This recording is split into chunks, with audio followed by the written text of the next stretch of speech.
Goalpara Kamrup Bodo বাপ্টিষ্ট association 17 সংখ্যক যি অধিৱেশন আজি কাৰ্যসূচী চলাই নিওঁতা সভাপতি মহোদয় আৰু এই সভাৰ সভাপতি ডাঙৰীয়া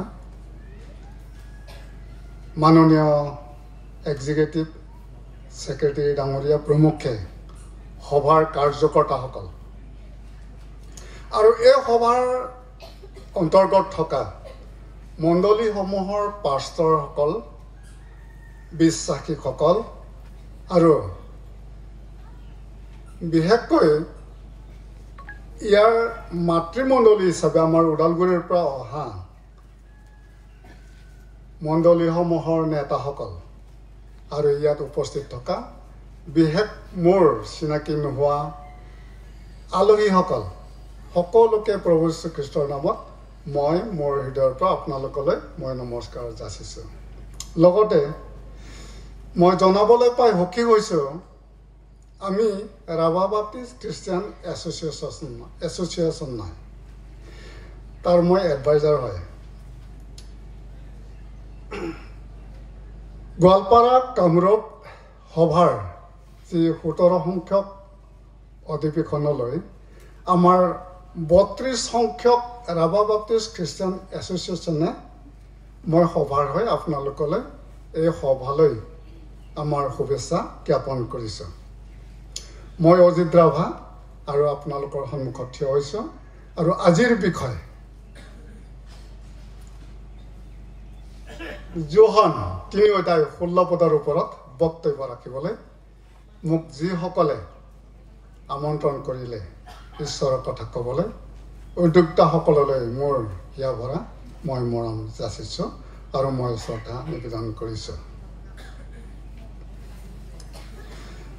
মই লাষ্ট ফিনিচিং অহাকালি সন্ধিয়া কৰিম আৰু এতিয়া যোহন 3 অধ্যায় 16 পদৰ ওপৰতে মই দৃষ্টিভংগী ৰাখি কথা ক'ম।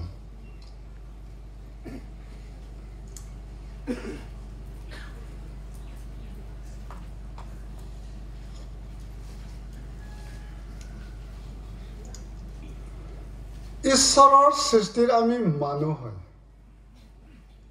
আমি খুব ধুনীয়া হয় আৰু সকলো জীৱ শ্ৰেষ্ঠৰ ভিতৰত ঈশ্বৰে আমাক শ্ৰেষ্ঠ এটা জীৱ হিচাপে সৃষ্টি কৰিছে। আমি মানুহসকল সদায় আনন্দত থাকিবলৈ নিবিচাৰোঁনে? আমি সদায় আনন্দত থাকিবলৈ ইচ্ছা কৰোঁ। আমি দুখ নিবিচাৰোঁ, সদায় আমি আনন্দৰে জীৱন যাপন কৰি অমৰ হ'বলৈ বাঞ্ছা কৰোঁ। আনফালে যদি আমি চাওঁ, মানুহ সদায় মৰিব লাগিছে, বিভিন্ন ৰোগ ব্যাধি সমস্যাত জৰ্জৰিত হৈ মানুহ মৰি আছে। এইটো আমি দেখি আছোঁ, নিজ চকুৰে দেখিও সেইবোৰ সকলোবিলাক পাহৰি অমৰ হ'বলৈ বাঞ্ছা কৰোঁ আমি মানুহবিলাক। এইটো এটা আচৰিত কথা মানৱ জাতিৰ কাৰণে, আমি মৰিবলৈ নিবিচাৰোঁ।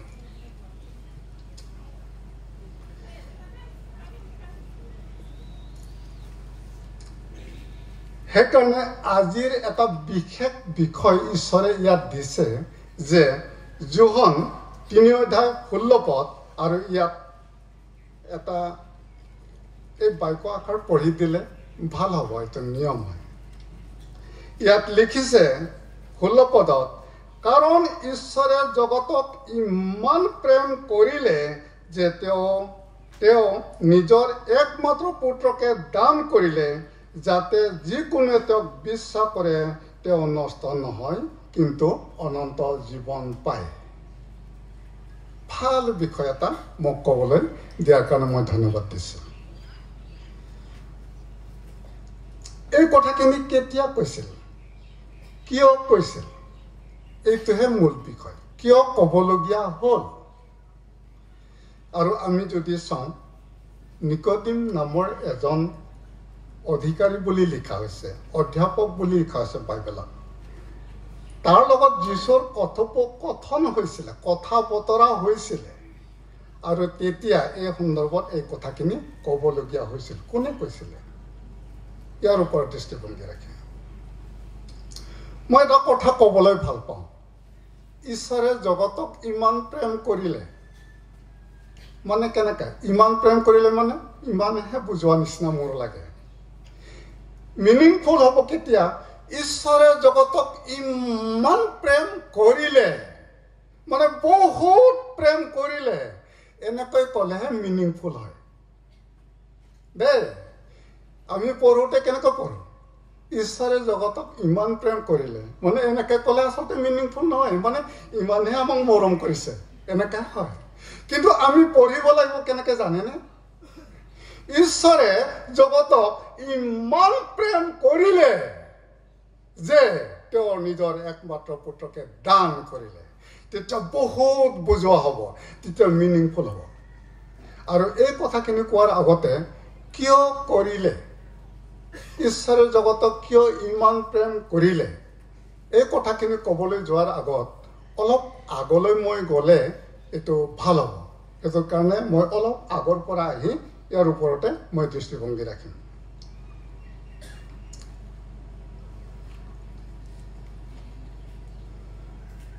যেতিয়া আদমক ঈশ্বৰে সৃষ্টি কৰিছিল মাটিৰ ধূলিৰে,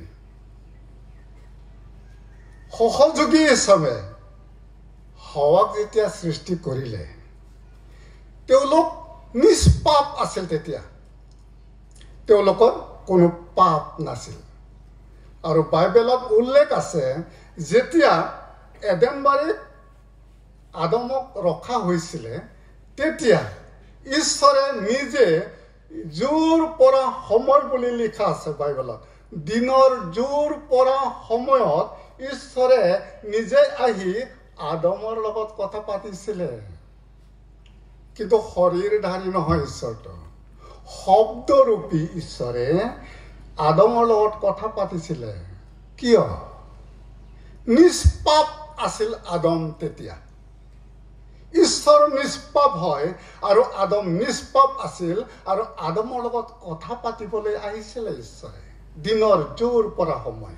মানে আমাৰ মতেতো আবেলি হয় আৰু দিনৰ জোৰ পৰা সময়টো। কিন্তু ঈশ্বৰে দেখিলে আদমে পাপ কৰিলে। আদমে ঈশ্বৰৰ যি আজ্ঞা আছিল উলংঘা কৰিলে। পাপ আদমৰ হৃদয়লৈ গুচি গ'ল। তাৰ তেজত নিহিত হৈ গ'ল পাপ, আৰু তাৰে আমি বংশধৰ হয়। আমাৰ তেজত তাৰ যিটো পাপ প্ৰক্ৰিয়া আমাৰ তেজত নিহিত হৈ থাকিল, যাৰ কাৰণে আমি স্বভাৱতে পাপী বুলি আমাক কোৱা হৈছে। পানীটো অলপ আনি দিব নেকি? চৰি দে।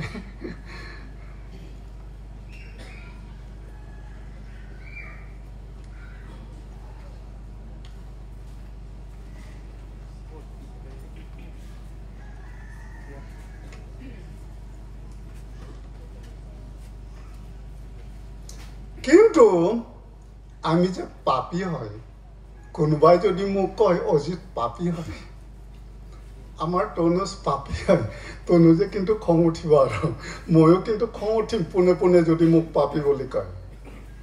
মই চোৰ কৰা নাই, মই ব্যভিচাৰ কৰা নাই, নৰবধ কৰা নাই, মই কিয় পাপী হয়? মই পাপী নহয়, মই লাজ পাম, মই খং উঠিম মই। কিন্তু ঈশ্বৰে কৈছে মানুহ স্বভাৱতে পাপী হয়। কেনেকৈ চিনাক্ত হয় আমি পাপবোৰ, আমাৰ পাপবোৰ কেনেকৈ চিনাক্ত হয়?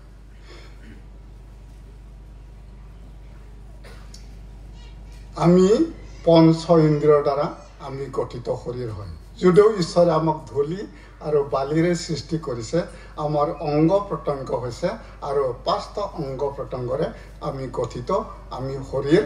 আমাক যাক আমাৰ পঞ্চ ইন্দ্ৰিয়ৰ দ্বাৰা আমি গঠিত বুলি কোৱা হয়। বহুতে ভাবে ইন্দ্ৰিয় বুলি ক'লে আমাৰ যিটো যৌন অংগ প্ৰত্যংগসমূহ তাক ইন্দ্ৰিয় বুলি ভাবে, কিন্তু সেইটোৱে ইন্দ্ৰিয় নহয়। ইন্দ্ৰিয় বুলি ক'লে আমাৰ 5টা অংগ বুজায়। কি কি? চকু, কাণ, নাক, জিভা আৰু আমাৰ এই ছালসমূহক ইন্দ্ৰিয় বুলি কয়। আৰু আমি পাপ কৰোঁ এই ইন্দ্ৰিয়সমূহৰ দ্বাৰা। মই অলপ বহলকৈ কৈছোঁ দেই। আমি পাপ কৰোঁ ইন্দ্ৰিয়সমূহৰ দ্বাৰা। কি কি পাপ কৰোঁ? চকুৱে ঈৰ্ষা কৰে, মনে হিংসা কৰে, হাতে বেয়া কাম কৰিবলৈ যায়, ভৰিয়ে ক'ত খোজ দিয়ে বেয়া কামলৈ খোজ দিয়ে। আমি পাপ কৰোঁ আমাৰ ইন্দ্ৰিয়সমূহৰ দ্বাৰা। ইন্দ্ৰিয়সমূহে আমাৰ প্ৰথম পাপৰ উৎপত্তি জন্মায়। আৰু এই ইন্দ্ৰিয়সমূহৰ পৰা উৎপত্তি হোৱা পাপসমূহক নিবাৰণ কৰিবলৈ, মানে নোহোৱা কৰিবলৈ বহুত আগৰ পৰা তেনেকুৱা ধৰণৰ ব্যৱস্থাবিলাক আছিল জগতত। আৰু যদি আমি পৌৰাণিক যদি আমি কাব্যসমূহ পঢ়োঁ, অন্য কোনোবা বেদ বেদান্ত অন্যসমূহক যদি আমি পঢ়োঁ, দেখিবলৈ পাওঁ কঠোৰ নিয়ম সংযমৰ মাজত থাকি তাক পাপ কৰ্মৰ পৰা পাপ বচাবলৈ বহুত নিয়ম আৰু কষ্টসাধক নীতিৰ মাজত অতিবাহিত কৰিছিল জীৱন। কিন্তু মই কাহিনী কৈ দিব পাৰোঁ, ভাল লাগিব আপোনালোকৰ, কেনেকৈ পাপ নিবাৰণ কৰিবলৈ পূৰ্বকালৰ মানুহবিলাক চেষ্টা কৰিছিলে। কিন্তু সময় নাই, সেইটো প্ৰয়োজনো নাই। কিন্তু আমাৰ পাপ নিবাৰণ কৰিবলৈ কি কৰা হৈছে, ঈশ্বৰে কি ব্যৱস্থা দিছে?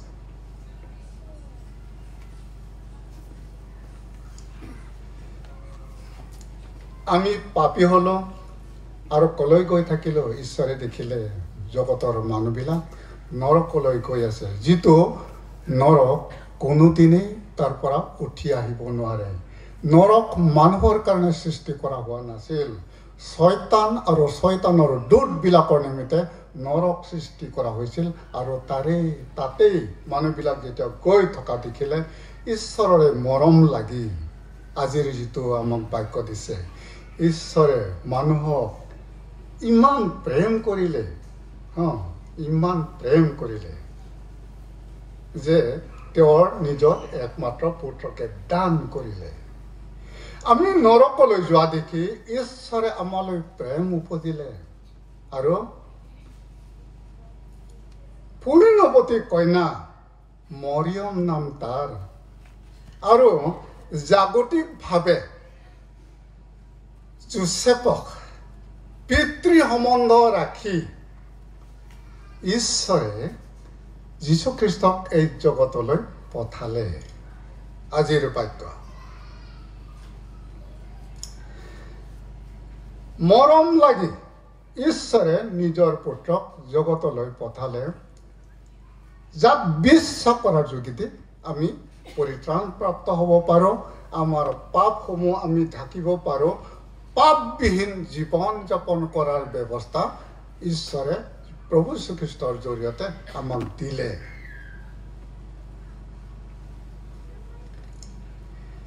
আমি কওঁ আমি পৰিত্ৰাণ প্ৰাপ্ত লোক হয়। যীশুখ্ৰীষ্টই কৈছে পৰিত্ৰাণৰ কথা।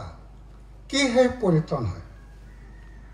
মানুহে পৰিত্ৰাণ বুলি ক'লে বহুত মানুহে আচলতে বুজি নাপায় পৰিত্ৰাণ কি বস্তু হয়। খাবলৈ পাইছোঁ, পিন্ধিবলৈ পাইছোঁ, থাকিবলৈ ভাল ঘৰ দুৱাৰ আছে, জগতত আমি ধৰ্ম কৰ্ম কৰিছোঁ, আমাক কি পৰিত্ৰাণ লাগে? বুজি নাপায় মানুহে পৰিত্ৰাণ কি বস্তু, কাৰ জৰিয়তে হয় এই পৰিত্ৰাণ, তাকো বুজি নাপায়। পূৰ্বকালৰ নিয়ম নীতিবিলাক সাধনা কৰি কৰি মানুহ তাতেই পৰিত্ৰাণ প্ৰাপ্ত হৈছোঁ বুলি ভাবে। কিন্তু মই এটা উদাহৰণৰ যোগেদি মই পৰিত্ৰাণ কি বস্তু মই অলপ বুজাবলৈ কৈ আছোঁ। ধৰা হওক এটা হাতী আছে, এটা হাতী। আমি নিউজ চেনেলবিলাকত দেখিবলৈ পাওঁ, এটা হাতী যদি খালত পৰে, সি তাৰ পৰা আৰু উঠি আহিব নোৱাৰে সি তাৰ চাৰিটা ভৰি ইমান ডাঙৰ ডাঙৰ ভৰি সি উঠি আহিব নোৱাৰে তাৰ পৰা তাৰ ইমান দীঘল সুৰটো আছে সি পাৰটো ঢুকি পায় কিন্তু সি উঠি আহিব নোৱাৰে কিয় কিয় নোৱাৰে জানেনে আপোনালোকে কিয় নোৱাৰে এটা হাতীৰ ওজন কিমান হ'ব পাৰে কোনোবাই ক'ব কিমান ওজন হ'ব পাৰে এটা হাতীৰ ওজন 10 কুইণ্টেল 20 কুইণ্টেল ন কিবা এটা যিমান হওক কিয় সি ঢুকি পায় পাৰটো সুৰেৰে কিন্তু উঠি আহিব নোৱাৰে ইমান ডাঙৰ চাৰিটা ভৰি আছে সি উঠি আহিব নোৱাৰে কিয় এটা তত্ত্ববোধৰ কথা আছে তাৰ যিটো মঙহৰ ভৰ বুলি কোৱা হৈছে তাৰমানে তাৰ যিটো ওজন মাংসৰ ওজন সুৰটোৱে দাঙি নি পাৰলৈ তাক তুলি নিব নোৱাৰে গম পালেনে আপোনালোকে মঙহৰ ভৰত তাৰ মাংসৰ ওজনৰ কাৰণে সি উঠি আহিব নোৱাৰে যেতিয়ালৈকে তাক এটা ৰাস্তা বনাই দিয়া নহয় তেতিয়ালৈকে সি উঠি আহিব নোৱাৰে হয়নে উঠি আহিব নোৱাৰে আমি দেখো জিচিবি লগাই নাইতো কিবা অন্য ব্যৱস্থাৰে তাক উঠি আহিবলৈ এটা ৰাস্তা বনাই দিয়া হয় উঠিবলৈ যুঁজোতে যুঁজোতে যুঁজোতে যুঁজোতে সি ভাগৰ হৈ যায়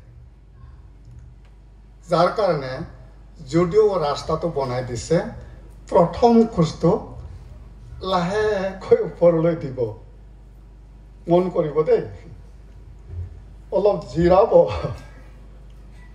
আৰু এটা খোজ ওপৰলৈ দিব অলপ জিৰাব লাহে লাহে সি ওপৰলৈ উঠি আহিবলৈ ক্ষমতা পায় কেতিয়া যেতিয়া এটা তাক ৰাস্তা বনাই দিয়া হয় তেতিয়াহে আৰু যেতিয়া সম্পূৰ্ণ ওপৰলৈ উঠি আহিব দেখিব ওচৰত থকা মানুহবিলাকক সি নেখেদে খেদেনে নেখেদে কিয় অন্য সময়তো মানুহ ওচৰত থাকিব নোৱাৰে সিটো খেদিয়ে সেই সময়ত সি নেখেদে উপলব্ধিৰ বিষয় সি লাহেকৈ জংঘললৈ এটা মুক্ত বিচৰণ কৰি গুচি যায় অলপ উপলব্ধিৰ বিষয় ঠিক তেনেকৈ আমি মানুহবোৰ আমি যে খালত পৰি আছো আমি নিজে গম নাপাওঁ কিন্তু আমি খালত পৰি আছো সেইকাৰণে ঈশ্বৰে মৰম লাগি প্ৰভু শ্ৰীকৃষ্ণক এই জগতলৈ পঠালে তেওঁ পথ হিচাপে মই এই বাট হয় সত্য হয় জীৱন হয় মোৰ যোগেদি নগলে পিতৃ ঈশ্বৰৰ ওচৰলৈ কোনো নাযায় যীশুখ্ৰীষ্টক বাট হিচাপে ঈশ্বৰে এই জগতলৈ দান কৰিলে আৰু সেই বাটেদি যেতিয়া আমি নুঠো কোনেও ঈশ্বৰৰ ৰাজ্য দেখিব নোৱাৰে ঈশ্বৰৰ সান্নিধ্য নাপায় মানুহৰ ভৰত মানুহ ডুবি আছে গম নাপায় আৰু সেই ভৰবোৰ কি মানুহৰ আমাৰ ওজনবোৰ কি আমি যদি চাওঁ বাইবেলে কৈছে চকুৰ অভিলাষ হয়নে মাংসৰ অভিলাষ জীৱন কালৰ গৰ্ব এই সকলোৱে আমি বিচাৰোতে ভাগৰি তাতে আমি ডুবি আছো কি আছে মোৰ টকা পইচা আছে আৰু টকা পইচা লাগে মানুহৰ টকা পইচা ভালকৈ থাকিবলৈ ঈশ্বৰৰ সেৱা কৰিবলৈ ঈশ্বৰৰ কাৰ্য কৰাত সহায় কৰিবলৈ টকা পইচা লাগে, ঘৰ দুৱাৰ লাগে, থাকিবলৈ, আলহী সুধিবলৈ এটা ভাল ঘৰ লাগে, ভাল এটা জীৱন যাপন কৰিবলৈ টকা পইচা ধন সম্পত্তি আমাক লাগে, নালাগে বুলি মই নকওঁ। কিন্তু ঈশ্বৰবিহীন জীৱন যাপন কৰি টকা পইচাৰ মুখ মায়াত আবদ্ধ হৈ মানুহ জীৱন কটাইছে, ইয়া মানুহৰ মঙহৰ ভৰ বুলি কোৱা হৈছে। কাম, ক্ৰোধ, লোভ, মোহ, হিংসা, মদ, মাৎসৰ্য বুলি কোৱা হৈছে। 6 ৰিপু যদি কোনোবা আছে ইয়াতে বুজি পায়, 6 ৰিপু। আৰু ইয়াতে আমি আবদ্ধ হৈ ডুবি ডুবি ভাগৰ হৈ তাতে আমি খালত পৰি আছো। আৰু যীশুখ্ৰীষ্টৰ সেই বাটেদি যদি আমি খোজ নিদিওঁ, ঈশ্বৰৰ ৰাজ ওচৰলৈ আমি যাব নোৱাৰো। আজিৰ বাক্যই এই কথা কৈ আছে। পৰিত্ৰাণ এই বস্তু আমি উপলব্ধি নকৰোঁ। পৰিত্ৰাণ কি বস্তু? মই হাতীৰ বৰ্ণনা দি আৰু যীশুখ্ৰীষ্টৰ বৰ্ণনাৰ লগত মিলাই পৰিত্ৰাণৰ কথা আপোনালোকৰ আগত মই দাঙি ধৰিছোঁ।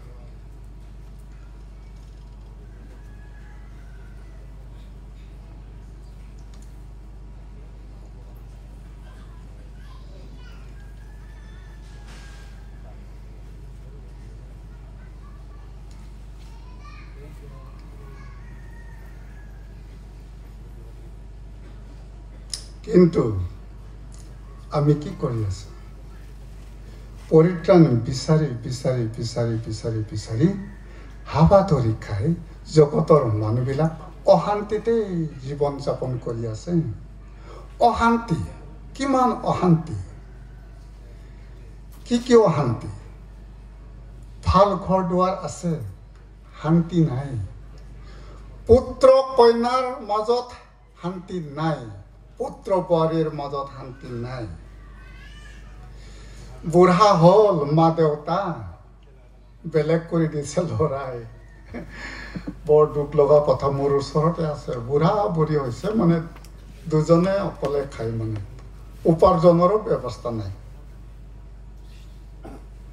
সুন্দৰী ভাৰ্যা আছে, আনন্দ নাই। টকা পইচা আছে, আনন্দ নাই। আৰু তাৰ নামত কি কৰিছে? হাবা ধৰি খাই খাই জীৱন কটাইছে আনন্দ বিচাৰি, আৰু বিভিন্ন ধৰ্ম কৰ্ম কৰিছে আনন্দ বিচাৰি। অলপ উপলব্ধি হয়, আনন্দ পাইছো। এজাক বৰষুণ দি গ'ল, ঠাণ্ডা পৰিল, আৰু সেই বৰষুণ গুচি গ'ল, ৰ'দ পৰিল, আকৌ ঘাম ওলোৱাৰ নিচিনাকৈ মানুহবিলাক আকৌ অশান্তিতে জৰ্জৰিত হয়। সেই শান্তি বিচাৰি বিচাৰি মানুহবিলাক হাবা ধৰি খাই আছে। আপোনালোকে মৰিচিকা জানে? মৰিচিকা বুজি পায় ন? আমাৰ শিক্ষিত মানুহ আপোনালোক মৰিচিকা বুজি পায়। তাৰ মাজত যদি কোনোবা আছে মৰিচিকা শব্দ বুজি নাপায়, মই বুজাবলৈ গৈ আছো।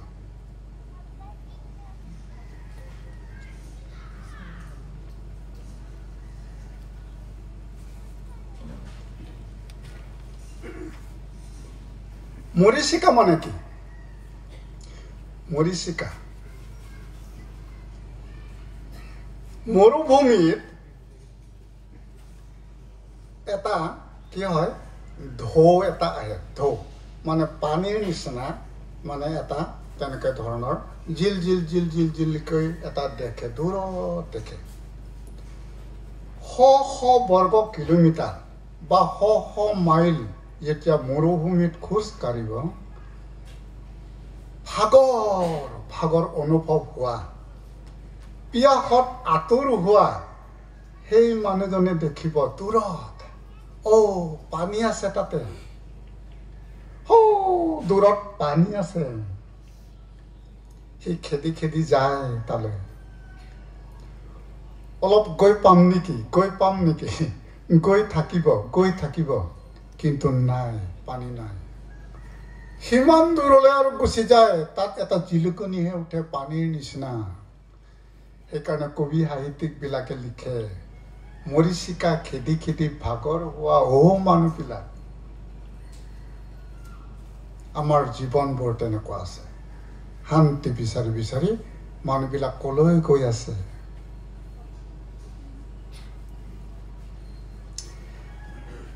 বাইবেলে কৈছে, হে পৰিশ্ৰান্ত আৰু ভাৰাক্ৰান্ত লোকবিলাক, মোৰ ওচৰলৈ আহ,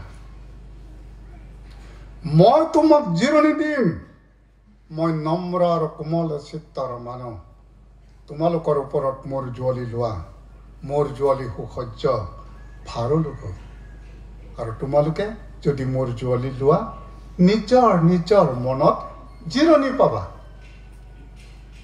বহুত তত্ত্ববোধৰ কথা আছে। মোৰ ভাগৰ হৈছিল 2003 চনলৈকে মোৰ ভাগৰ হৈছিল। এইখিনিতে মোৰ কথা অলপমান কৈ দিলে চাগে ভাল হ'ব নেকি? মোৰ ভাগৰ হৈছিল। 4 বছৰ মোৰ ভাগৰত আছিলোঁ। মই এজন শংকৰীয়া লিডাৰ আছিলোঁ সেই সময়ত। মই সাংগঠনিক দিশত বহুত ভাল কাম কৰিছিলোঁ শংকৰীয়া লিডাৰ হিচাপে। 25 বছৰ পুৰোহিত কাৰ্য কৰিছোঁ মই। নিত্য নৈমিত্তিক ধৰ্ম আচৰণ কৰিছোঁ মই। ৰাতি 3টা বজাত উঠিছিলোঁ মই। ঠাণ্ডাৰ দিন, জানুৱাৰী, ডিচেম্বৰ জানুৱাৰী হ'লেও কথা নাই। 3টা বজাত উঠি চাকি বন্তি ধূপ দীপ জ্বলাই, অৰ্থাৎ তাৰ আগতে শৌচ কৰি গা ধুই, চুলি তিয়াই গা ধুই, মজিয়া মুচি চাকি বন্তি জ্বলাই, সাধাৰণ আঠুমৰীয়া গামোচা এখন চেলেং লৈ সাধনা কৰিছিলোঁ 25টা বছৰ কাল। শান্তি লাগে, শান্তি লাগে। সেই সময়ত মই ভাবিছিলোঁ এই শান্তি আৰু জগতত কিবা বেলেগ শান্তি নাই, উপলব্ধি কৰিছিলোঁ। কিন্তু মই গম পালোঁ, যেতিয়া মই এইখন অধ্যয়ন কৰিলোঁ, গম পালোঁ। আৰু এই কথাখিনি মোৰ ভাল লাগিছিলে। হে পৰিশ্ৰান্ত আৰু ভাৰাক্ৰান্ত লোকবিলাক, মোৰ ওচৰলৈ আহ, মই তোমাক জিৰণি দিম। কিহৰ জিৰণি? মোৰ জুৱলি সুসহ্য ভাৰো লোক। তেওঁৰ নিয়ম নীতি কঠোৰ নহয়। সাধাৰণ নিয়ম নীতিৰ মাজত ঈশ্বৰ উপাসনা কৰাৰ এটা মাধ্যম প্ৰভু যীশুখ্ৰীষ্টৰ জৰিয়তে ঈশ্বৰে নিজে আহি এই জগতত স্থাপন কৰিছিলে। যাক কোৱা হৈছে যে ইমান মৰম কৰিলে ঈশ্বৰে, ইমান মৰম কৰিলে ঈশ্বৰে। কঠোৰ নিয়ম সংযমৰ মাজত মই 25টা বছৰ কাল অতিবাহিত কৰিছোঁ। বৰ্তমানে মই উপলব্ধি কৰিও, ইমান কঠোৰ নিয়ম সংযমৰ যোগেদিও মানুহে ধাৰ্মিক হ'ব নোৱাৰে। বিশ্বাসৰ জৰিয়তেহে সেই পৰিত্ৰাণ প্ৰাপ্ত হয়। ৰোমিয়া 10:9 যদি পঢ়ে, তাত অলপ পঢ়ি দিলে চাগে ভাল হ'ব।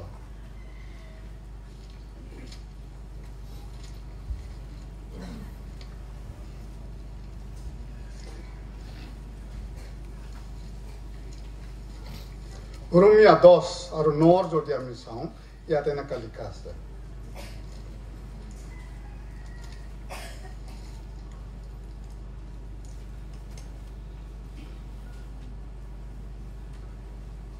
কিয়নো তুমি যদি নিজ মুখেৰে যীশুক প্ৰভু বুলি স্বীকাৰ কৰা আৰু ঈশ্বৰে যে তেওঁক মৃতবিলাকৰ মাজৰ পৰা তুলিলে, ইয়াক যদি হৃদয়েৰে বিশ্বাস কৰা, তেন্তে পৰিত্ৰাণ পাবা। কাৰণ ধাৰ্মিকতাৰ নিমিত্তে হৃদয়েৰে বিশ্বাস কৰা হয় আৰু পৰিত্ৰাণৰ নিমিত্তে মুখেৰে স্বীকাৰ কৰা হয়। ইমান ওজন ববলৈ প্ৰয়োজন নাই, ইমান ৰাতি 3টা বজাত উঠিবলৈ প্ৰয়োজন নাই। বিশ্বাস, আৰু সেই বিশ্বাসটো কৈ তুমি যদি যীশুক প্ৰভু বুলি স্বীকাৰ কৰা, মৃতবিলাকৰ মাজৰ পৰা উঠিলে যদি হৃদয়েৰে বিশ্বাস কৰা, তুমি পৰিত্ৰাণ পাবা। ধাৰ্মিকতাৰ নিমিত্তে হৃদয়েৰে বিশ্বাস কৰা হয়, পৰিত্ৰাণৰ নিমিত্তে মুখেৰে স্বীকাৰ কৰা হয়। মই সাধনা কৰিছিলোঁ কেনেকুৱা, কিমান নিয়ম। জ্বৰ হ'লেও উপায় নাই, বেমাৰ হ'লেও উপায় নাই, কৰিব লাগিব, নকৰিলে অপৰাধ হ'ব মানে। মই কৰিছিলোঁ, ভাল পাইছিলোঁ মানে। আৰু ঈশ্বৰে মোক এনেকুৱা এখন জগতলৈ আনিলে যিটো মই উপলব্ধি কৰি শেষ কৰিব নোৱাৰোঁ। এনেকুৱা ঈশ্বৰৰ কথা, ঈশ্বৰৰ আশীৰ্বাদৰ কথা। আন কাটো পৰিত্ৰাণ নাই স্বৰ্গৰ তলত মানুহৰ মাজত দিয়া এনে কোনো নাম নাই যাৰ নামেৰে আমি পৰিত্ৰাণ প্ৰাপ্ত হ'ব পাৰোঁ। স্বৰ্গৰ তলত অৰ্থাৎ এই পৃথিৱীত মানুহৰ মাজত কাৰো নামৰ দ্বাৰা আমি পৰিত্ৰাণ প্ৰাপ্ত হ'ব নোৱাৰোঁ। আজিৰ এই বাক্যৰ দ্বাৰা আমাক কোৱা হৈছে আন কাটো পৰিত্ৰাণ নাই স্বৰ্গৰ তলত মানুহৰ মাজত দিয়া এনে কোনো নাম নাই যাৰ নামেৰে আমি পৰিত্ৰাণ প্ৰাপ্ত হ'ব পাৰোঁ। কাৰ দ্বাৰা? একমাত্ৰ প্ৰভু যীশুখ্ৰীষ্টৰ দ্বাৰা। আৰু সেইটো হৈছে কাৰণ কিয়নো তুমি যদি যীশুক নিজ মুখেৰে প্ৰভু বুলি স্বীকাৰ কৰা আৰু ঈশ্বৰে যে তেওঁক মৃতবিলাকৰ মাজৰ পৰা তুলিলে ইয়াক যদি বিশ্বাস কৰা, হৃদয়েৰে বিশ্বাস কৰা, পৰিত্ৰাণ পাবা। কাৰণ ধাৰ্মিকতাৰ নিমিত্তে কি কৰা হয়? কাৰণ ধাৰ্মিকতাৰ নিমিত্তে হৃদয়েৰে বিশ্বাস কৰা হয় আৰু পৰিত্ৰাণৰ নিমিত্তে মুখেৰে স্বীকাৰ কৰা হয়। ইমান কঠোৰ নিয়ম সংযম প্ৰয়োজন নাই, কাৰণ পূৰ্বকালত ধৰ্ম আছিল। ইহুদীবিলাকৰ মাজত, ফৰিচীবিলাকৰ মাজত ধৰ্ম আছিল, কঠোৰ নিয়ম সংযম আছিল। মই যেতিয়া আদি পুস্তকৰ পৰা মলাকি যেতিয়া মই পঢ়িছোঁ, দেখিছোঁ তাত বিধি বিধান, কিমান কঠোৰ বিধি বিধান আছে তাত। আৰু ঈশ্বৰে দেখিলে সেই বিধি বিধানৰ দ্বাৰা পৰিত্ৰাণ প্ৰাপ্ত হ'ব নোৱাৰে, বৰঞ্চ মানুহ পাপলৈ গৈ থাকিল। যাৰ কাৰণে নোহৰ দিনৰ জলপ্ৰবাহ হ'ল, চোদম গোমোৰা ধ্বংস হ'ল, নিনবী তাৰ সাক্ষী হৈ থাকিল। সেইকাৰণে ঈশ্বৰে নিকোডিমক যীশুৱে কৈছিল নতুন জন্মৰ কথা। কি নতুন জন্ম? যীশুৱে সুধিছিলে, যীশুৱে কৈছিলে যে তুমি ফৰিচীবিলাকৰ অধ্যাপক হয়, তুমি পৰিত্ৰাণ নাজানা, নতুন জন্মৰ কথা তুমি নাজানা। নিকোডিমে কি কৈছিল? মই জন্ম হলো, মই বুঢ়া হলো, কেনেকৈ? মাকৰ গৰ্ভত সোমাই মই আকৌ পুনৰ জন্ম হ'ম? ধুনীয়া কথা লিখা আছে, সময় নাই পঢ়ি দিবলৈ। নতুন জন্ম নাপালে কোনেও ঈশ্বৰৰ ৰাজ্যলৈ দেখা পাব নোৱাৰে, কোনেও ঈশ্বৰৰ ৰাজ্য দেখা পাব নোৱাৰে। নতুন জন্ম অৰ্থাৎ বিশ্বাসৰ পৰিৱৰ্তন। আমাৰ বিশ্বাস, মোৰ 2003 চনত মই ঈশ্বৰলৈ আহিলোঁ, মোৰ এটা নতুন জন্ম পোৱা মই এজন হয়। আৰু তেতিয়াৰ পৰা হিচাপ কৰিলে আজিৰ মোৰ বয়স 21টা বছৰ হয়। 21টা বছৰ মোৰ নতুন জন্মৰ বয়স। মোৰ 21টা বছৰত মই চেঙেলীয়া ডেকা, কিন্তু মানুহ হ'লে মই বুঢ়া হ'লো, কিন্তু মোৰ জন্ম 21টা বছৰত মই ডেকা ল'ৰা, হয়নে? নিকোডিমে এই কথা বুজি পোৱা নাছিলে। যীশুৱে বুজাইছিলে নতুন জন্মৰ কথা, অৰ্থাৎ বিশ্বাসৰ পৰিৱৰ্তন। বিশ্বাসৰ পৰিৱৰ্তন যদি নহয়, পূৰ্বৰ কালৰ ইহুদীবিলাকৰ মাজত থকা, ফৰিচীবিলাকৰ মাজত থকা যিটো বিধানৰ কৰ্ম আছিলে, কি আছিলে বিধানৰ কৰ্ম? হোম, যাগ যজ্ঞ, পূজা পাতল, অন্যান্য, এই সকলোবোৰৰ দ্বাৰা যে পৰিত্ৰাণ প্ৰাপ্ত নহয়, এই কথা ক'বলৈ ঈশ্বৰে জগতক ইমান প্ৰেম কৰিলে যে তেওঁ নিজৰ একমাত্ৰ পুত্ৰক এই জগতলৈ পঠালে সেই পৰিত্ৰাণৰ কথা ক'বলৈ। ইমান মৰম। আৰু সেইটো যদি আমি উপলব্ধি নকৰোঁ, আমি নতুন জন্মৰ কথা যদি আমি বুজি নাপাওঁ, আমি তেতিয়াহ'লে কলৈ গৈ আছোঁ? কলৈ গৈ আছোঁ? সময় কিন্তু নাই। যীশু আহিবৰ হ'ল, সময় কিন্তু নাই। মই এখন বাস্তৱ ছবি আপোনালোকলৈ আনি দিছোঁ। ধৰা হওক মই আজি মৰি গ'লোঁ, আপোনালোকৰ কোনোবা এজন মৰি গ'ল। মোৰ ভাই, বন্ধু, মিতিৰ কুটুম সকলোৱে আহি কান্দিলে। মোৰ মামা বোলে মৰি গ'ল, মোৰ দাদা বোলে মৰি গ'ল, কান্দিলে।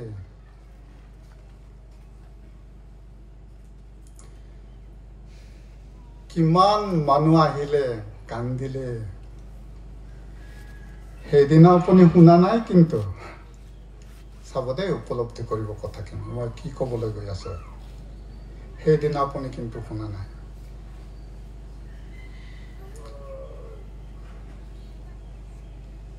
আপুনি কি কাম কৰিছিলে জগতত হয়তো এজন ভাল কোনোবা ডাক্তৰ কোনোবা ডক্টৰেট হয় ইউনিভাৰ্চিটিৰ ভাইচ চেঞ্চেলৰ হয় কোনোবা মিনিষ্টাৰ হয় কাম কৰিছিলে আপোনাৰ সেই চাৰ্টিফিকেটো আনি দিলেও কিন্তু সেইদিনা আপুনি গম নাপায় আপুনি গম নাপায় দেই কোটি টকা আছে আপোনাৰ বেংকত উলিয়াই আনি আপোনাৰ বুকত জমা দিছে সেই কোটি টকা আপুনি হাৰ নাপায় সেইদিনাখন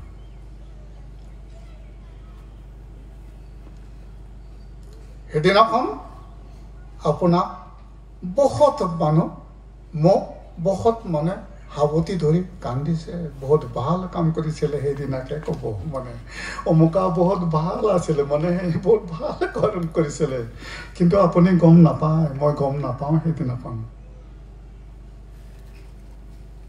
সমাজৰ মানুহ আহিছে আপোনাক কৰবালৈ নিবলৈ যোগাৰ কৰিছে আপোনাক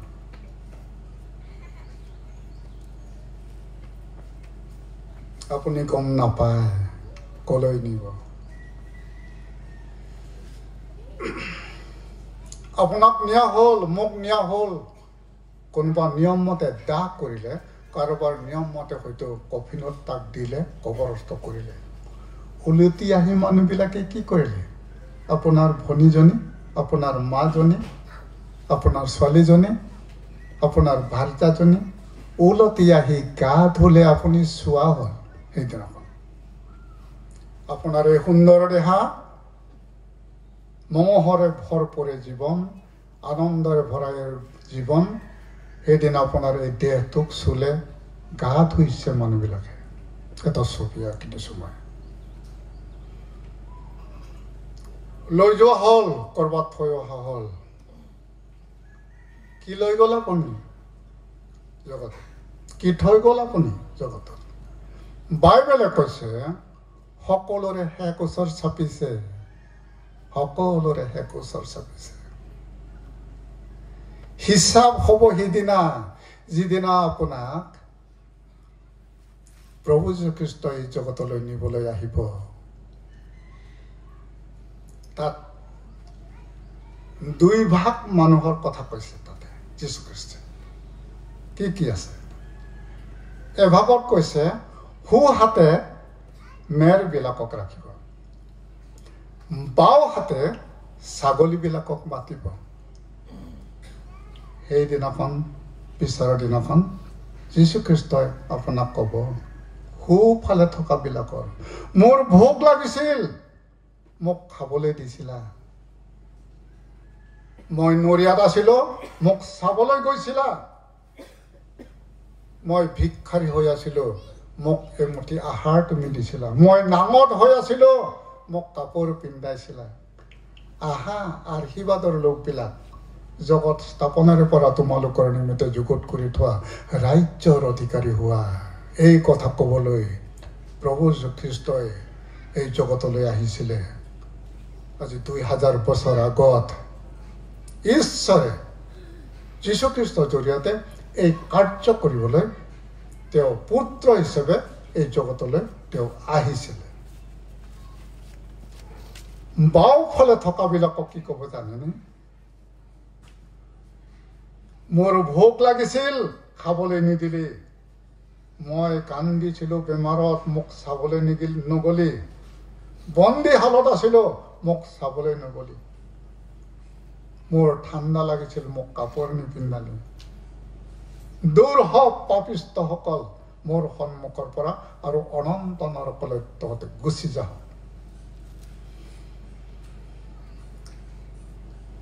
গোটেই বাইবেলখনৰ তত্ত্ব ইয়াত শেষ হৈ আছে এদিন মোৰ ল'ৰা এতিয়া ডাঙৰ হৈছে ক্লাছ 4 আছিলে তেতিয়া 2টা বজাত স্কুল ছুটি হ'ল সি আহিলে মাকৰ লগত চাইকেল উঠি চাইকেলত আহি মোৰ পেণ্টত এনেকৈ ধৰিলে মানে ধৰি কৈছে দেউতা মই আজি নৰক দেখিলোঁ মই ক'লোঁ মই হঠাতে আশ্বস্ত হৈ ক'লোঁ নৰক দেখিলি ক'ত দেখিলি তই নৰক বোলে আমাৰ স্কুলত এনেকৈ এনেকৈ চিনেমা নিচিনা কিবা এটা দেখাইছিলে আৰু তাতে নৰক দেখাইছে কেনেকুৱা আছে নৰকটো এয়া মই আপোনালোকক সাজি কোৱা নাই দে এয়া বাস্তৱ কথা হয় মই কোনোদিনে আপোনালোকৰ আগত কাৰোবাৰ আগত মই নিজে সাজি মনৰ কথা মই নকওঁ উপমা মই নিদিওঁ এইটো মোৰ কাৰণে অপৰাধ বুলি মই গণ্য কৰোঁ সদায় মই বাস্তৱ দৃষ্টিভংগীৰ আঁৰত মই কথা কওঁ পাৰিলে অলপ পৰামৰ্শ দিবলৈ মই চেষ্টা কৰোঁ ল'ৰাক মই ক'লোঁ কেনেকুৱা আছে সেই নৰক জুই বোলে বিৰাট জুই এনেকুৱা জুই জ্বলি আছে তাতে বেয়া মানুহবিলাকক পেলাই দিছে তাতে বেয়া মানুহবিলাকক পেলাই দিছে আৰু সিহঁতে কান্দিছে বহুত কান্দিছে আৰু সিহঁত মৰি নাযায় কান্দি থাকে নৰক মই তেতিয়া ল'ৰা বেটাক কৈছোঁ বেটা এই ঠাইলৈ যেন তুমি নোযোৱা যীশুক বাবা বুলি মাতিবি দে ডাঙৰ হ'লেও যীশুটো তোমাৰ কাৰণে বাবা হয় যীশু বাবা মাতিবি সেই নৰক যন্ত্ৰণাৰ কথা ক'বলৈ ঈশ্বৰে যীশু খ্ৰীষ্টৰ জৰিয়তে এই কথা ক'বলৈ জগতলৈ আহিছিলে আৰু আজি এটা আনন্দৰ বিষয় যে ঈশ্বৰে জগতক ইমান প্ৰেম কৰিলে মই সেইকাৰণে সৰুকৈ কোৱা নাই দেই ইমান প্ৰেম কৰিলে বুলি কোৱা নাই কাৰণ ইমান প্ৰেম কৰিলে মানে অলপহে বুজায় ইমান প্ৰেম কৰিলে মানে বহুত যিটো আমি বৰ্ণনা কৰি আমি শেষ কৰিব নোৱাৰোঁ ঈশ্বৰৰ এই অনুগ্ৰহ দয়া আৰু প্ৰেম মই ইয়াতে এটা মুক্ত কণ্ঠে এটা কথা ক'বলৈ ইচ্ছা কৰিম যে প্ৰেম কি প্ৰেম বাইবেলে কৈছে যে মই কান্দিছিলোঁ মোক আহাৰ দিবলৈ নগলি মই ভোকত আছিলোঁ মোক খাবলৈ নিদিলি আমাৰ খ্ৰীষ্টীয় ভাইবিলাকে কান্দি থকা মানুহক চাবলৈ নোৱাৰে এই কাৰণে মৰম কৰিবলৈ যায় এমুঠি আহাৰ নাই কান্দি আছে মানুহ ভোকত আছে গম পাইছে তাৰ ল'ৰা ছোৱালী ভোকত আছে কিবা এটা খাবলৈ লৈ গৈছে পৰিয়াললৈ প্ৰেম মানৱতা বোধ যীশু খ্ৰীষ্টৰ এই মানৱতা বোধৰ কাৰণে আপোনালোকে দুখীয়াক সহায় কৰিবলৈ যায় আমাৰ খ্ৰীষ্টীয় ভাই ভনীবিলাকে ঈশ্বৰৰ এই বাক্যলৈ দৃষ্টি ৰাখি সহায় কৰিবলৈ যায় কিন্তু আমি কি পাওঁ বদনামটো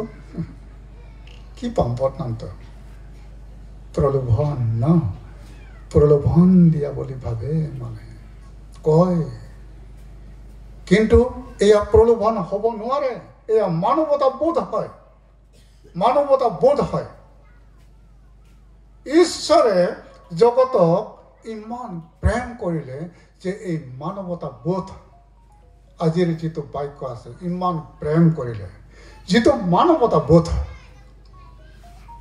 জগতত অন্য কোনোবা যদি আছে এই মানৱতা বোধৰ বাহিৰত ধৰ্ম কৰ্ম কৰি আছে ধৰ্ম কৰে বহুত নিয়ম নীতিৰ মাজত সাধনা কৰে ওচৰতে দুখীয়া পৰিয়াল এটা আছে তাক সহায় কৰিবলৈ ক্ষমতা নাই কাৰণ সেই দৃষ্টিভংগীয়ে তেওঁলোকক নকয় কাৰণ তেওঁলোকৰ বল নাথাকে কাৰণ মই সেই অনুভৱৰ পৰা অহা কাৰণে মই কথা কৈছোঁ প্ৰেম ইমান প্ৰেম ঈশ্বৰে আমাক কৰিছে প্ৰভু শ্ৰীখ্ৰীষ্টৰ জৰিয়তে আমাক ক'বলৈ আহিছে এই প্ৰেমৰ কথা সেইকাৰণে মই বেছি সময় নলওঁ আমাৰ শেষ ছেশ্যন আছে মই সামৰণি মাৰিম অহাকালি ইয়াৰ ওপৰত দৃষ্টিভংগী ৰাখি আৰু বহুত কথা ক'বলৈ মোৰ আছিল আৰু অহাকালি শেষ সন্ধিয়া মই মোৰ সামৰণি কৰিম সেইকাৰণে আজিৰ বাক্যৰ জৰিয়তে মই ক'বলৈ ইচ্ছা কৰিছোঁ যে ঈশ্বৰে আমি যেতিয়া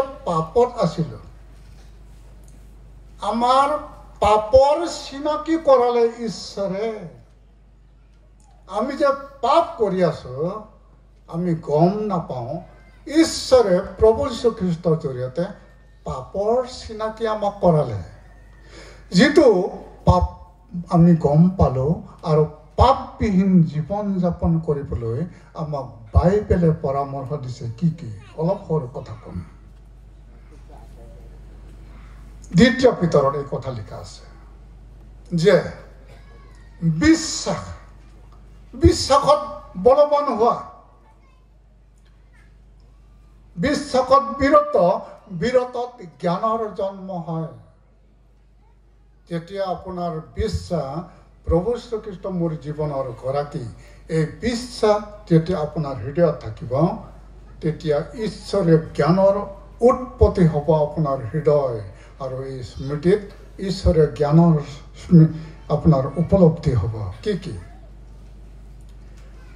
বিশ্বাসত বিৰত 2 পিতৰৰ 3 অধ্যায় এইবিলাকত চাব পাৰিব। প্ৰথম অধ্যায়তে আছে, বিশ্বাসত বিৰতত জ্ঞানৰ জন্ম হয়, জ্ঞানতহে ইন্দ্ৰিয় দমন হয়, ইন্দ্ৰিয় দমনত ধৈৰ্য হয়, ধৈৰ্যত ভক্তি হয়, ভক্তিতহে ভাতৃষ্ণা হয়। যেতিয়া আমাৰ বিশ্বাসত আমি বলৱান হ'ম, তেতিয়া আমাৰ ঈশ্বৰীয় জ্ঞানৰ আমাৰ উৎপত্তি হ'ব। কি কি ঈশ্বৰীয় জ্ঞান? এই ঈশ্বৰীয় জ্ঞানে মোৰ চকুক ক'ব, এই চকু তই কেনেকুৱা চাইছা? ধুনীয়া গাভৰু ছোৱালী এজনী গৈছে, মই কাম ভাৱেৰে চাইছোঁ, তৎক্ষণাত মই তাৰ সৈতে ব্যভিচাৰ কৰিলোঁ। কোনোবাই ভাল ঘৰ দুৱাৰ বনাইছে, মই ঈৰ্ষাৰ দৃষ্টিৰে চালোঁ, মোৰ পাপ হৈছে। পাপ 2 প্ৰকাৰৰ হয়, এটা দৃশ্যমান পাপ, আনটো অদৃশ্যমান পাপ। দৃশ্যমান পাপ কি? মই চোৰ কৰিলোঁ, আপুনি চোৰ কৰিলে, ব্যভিচাৰ কৰিলে, সমাজে ধৰিলে, আপোনাক মেল মিটিং কৰিলে, দায় জৰিমনা কৰিলে, কোবালে, আপুনি ক্ষমা খুজিবলৈ বাধ্য হ'ল। ঈশ্বৰে ক্ষমা কৰিব। দৃশ্যমান পাপ। অদৃশ্যমান পাপ কি?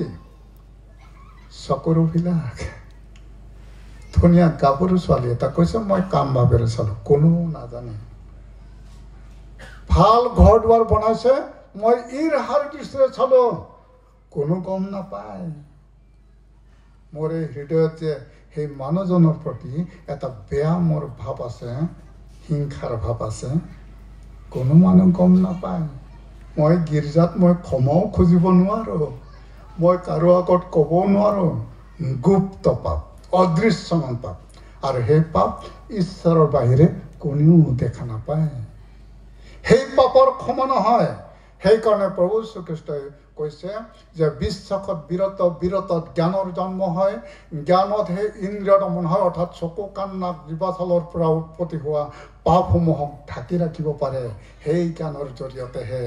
আৰু যেতিয়া ইন্দ্ৰিয় দমন হ'ব, ইন্দ্ৰিয় দমনত ধৈৰ্য হ'ব। কেনেকৈ? কোনোবা এজন মানুহে আপোনাক কোবালে, আপুনি ধৈৰ্য ধৰি থাকিবলৈ ক্ষমতা পালে কাৰ মুখলৈ চাই? বিশ্বাসৰ মুখলৈ চাই। ঈশ্বৰৰ যীশুখ্ৰীষ্টৰ সেই ক্ৰুচৰ ক্ষমাৰ এই দৃশ্যলৈ চাই আপুনি ধৈৰ্য ধৰি থাকিব পাৰে, ক্ষমা কৰিব পাৰে। বিৰতত জ্ঞান, জ্ঞানত ইন্দ্ৰিয় দমন, ইন্দ্ৰিয় দমনত ধৈৰ্য, ধৈৰ্যতহে ভক্তি উৎপন্ন হয় ঈশ্বৰলৈ। যেতিয়া মোক কোনোবাই কোবাব, মোৰ ধৈৰ্য হ'ব, ধৈৰ্যত মোৰ ভক্তি হ'ব। সেই ঈশ্বৰ, তোমাৰ নামেৰে মই মাৰ খাইছোঁ, কোব খাইছোঁ, অপমান পাইছোঁ, ঠাট্টা পাইছোঁ। সহনশীলতা তেতিয়াহে আহে, আৰু তেতিয়াহে ভক্তিতহে ভাতৃষ্ণে হয়। যেতিয়া মোৰ ঈশ্বৰলৈ ভক্তি হ'ব, মই এই জগতৰ সকলো মানুহবিলাকক, ই মোৰ ভাই হয়, ই মোৰ ককাই হয়, ই মোৰ ভনী হয়, হৃদয়ত মই স্থাপন কৰিবলৈ মই ক্ষমতা পাওঁ। আৰু তেতিয়া কি হয়? নিষ্পাপ এটা জীৱন আৰম্ভ হয়। গালাটীয়া 5 অধ্যায়ত পাব। কি কি আছে তাত? পৰিপূৰ্ণ জীৱন কি আছে তাত? প্ৰেম, আনন্দ, শান্তি, চিৰস্নতা, মৰম, মংগল ভাৱ, বিশ্বাস, মৃদু ভাৱ, ইন্দ্ৰিয় দমন। আপোনাৰ 9টা গুণৰ উৎপত্তি হ'ব আপোনাৰ তেতিয়া আপুনি বিশ্বাসত বিৰত হ'ব, বলৱান হ'ব, আপোনাৰ স্বৰূপ দমন হ'ব, ধৈৰ্য হ'ব, ভক্তি হ'ব। আপুনি পৰিপূৰ্ণ এজন জীৱন, যি জীৱন নিষ্পাপ বুলি কোৱা হৈছে।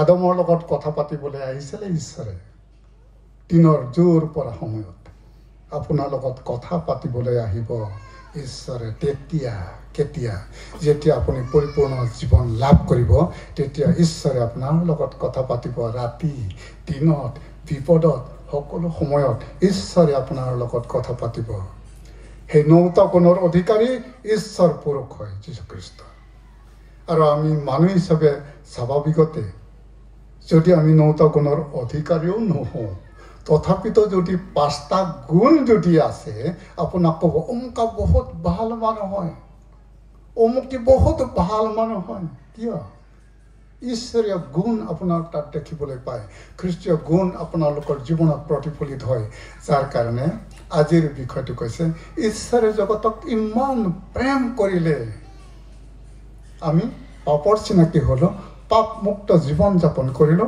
আৰু ঈশ্বৰৰ এই মানৱতাবোধৰ ওপৰত ঈশ্বৰৰ এই দৃষ্টিভংগীৰ ওপৰত আমি জীৱন যাপন কৰি আমি সাধনা কৰিবলৈ গলো আৰু ফল উৎপন্ন কৰিছো কি শেষৰ দিনাখন আহা মোৰ আশীৰ্বাদৰ লোকবিলাক জগত স্থাপনৰ পৰা তোমালোকৰ নিমিত্তে যুগুত কৰি থোৱা স্বৰ্গ ৰাজ্যৰ অধিকাৰী হোৱা ইয়াত অৱশ্যে স্বৰ্গ শব্দটো উজ্জ আছে মানে আহা মোৰ আশীৰ্বাদৰ লোকবিলাক জগত স্থাপনৰ পৰা তোমালোকৰ নিমিত্তে যুগুত কৰি থোৱা ৰাজ্য বুলি লিখা আছে স্বৰ্গ শব্দটো উজ্জ হৈ আছে কিন্তু স্বৰ্গ ৰাজ্যৰ অধিকাৰী হোৱা বুলি ক'লে কোনো ভুল কৰা নহয় মানে ঈশ্বৰে সেইদিনাখন আমাক মাতিব সেইকাৰণে ধন্যবাদ দিছো আহা আমি যেন কোনোবা যদি আছো অশান্তিত যদি আছো আমি নিজকে জীৱন আমি ঈশ্বৰৰ ওচৰত আমি সোধাম আৰু ঈশ্বৰৰ এই প্ৰেম আৰু ভক্তি একাত্মবোধৰে আমি এখন সুস্থ মানসিকতা এখন সমাজ তৈয়াৰ কৰি আমি ঈশ্বৰৰ গৌৰৱতে আমি কাম কৰিম আৰু শেষ সময়ত আমাৰ যিটো ঈশ্বৰে আমাক মাতিছে আহা মোৰ আশীৰ্বাদৰ লোকবিলাক বুলি কোৱাৰ নিচিনাকৈ সেইদিনা যেন মোক মাতিব ঈশ্বৰে তালৈ আমি দৃষ্টি ৰাখি যেন আমাৰ জীৱনটো অতিবাহিত কৰোঁ সেইকাৰণে ধন্যবাদ দি এটা প্ৰাৰ্থনা কৰিম সৃষ্টি